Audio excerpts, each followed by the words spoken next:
So this is a technique when we're first teaching people and they're in the white water, you know, you've kind of gone beyond that by a long way now, Yella.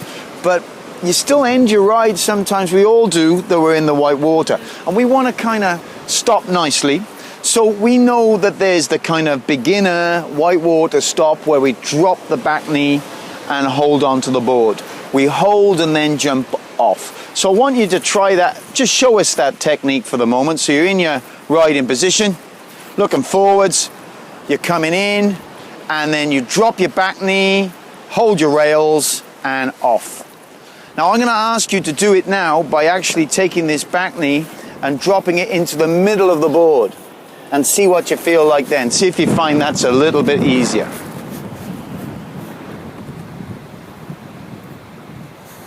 Yeah, that's easier. And off. Okay. But often, Yella's reasonably flexible and stuff. She's fit. She's 29. But a lot of us might find that a little bit difficult to bend. Okay. There's a way that we kind of bring the board to ourselves. But as you develop in your surfing, this is something... It becomes it's natural for people who've surfed all their lives to do this. What happens is they're riding and they lean back. Now if you imagine, if you lean back, where's the ball gonna go? Up into my hands. So they stop, lean back, it's almost like the foot comes up and take the board.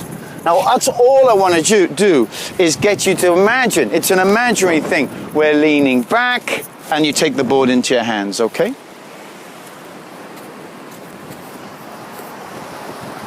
That's it, good. Nose is coming up, and you just come down and take the board. Good. One more time. Lean back. Okay. This is a strange thing because I started surfing before the leash was invented. And we were pretty good at holding onto our boards.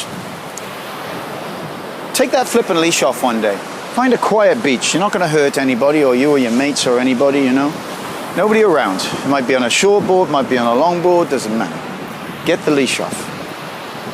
There are some wonderful moments at the moment. Felipe Toledo, I think it was US Championships 2015. Most of his heats he surfed without a leash on. That's confidence. Pulling airs, you know, full on, no leash.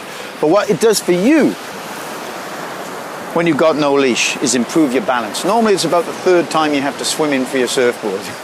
Suddenly you're going like, I'm going to hold on to it next time. If you're holding on to the board, you haven't got to cover your head. And that's what we're going to talk about in a minute, is covering our head. But that leash is not a convenient product. Ocean and Earth, it's a really good company, and they have this thing. This leash is not a convenience product. It'll never replace good swimming ability.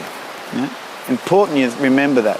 So what I want you to do is surf sometimes just somewhere without that leash, and your board holding at the end of rides will really improve. Because you know, you've just, oh man, I could, and you will have been able to hold on.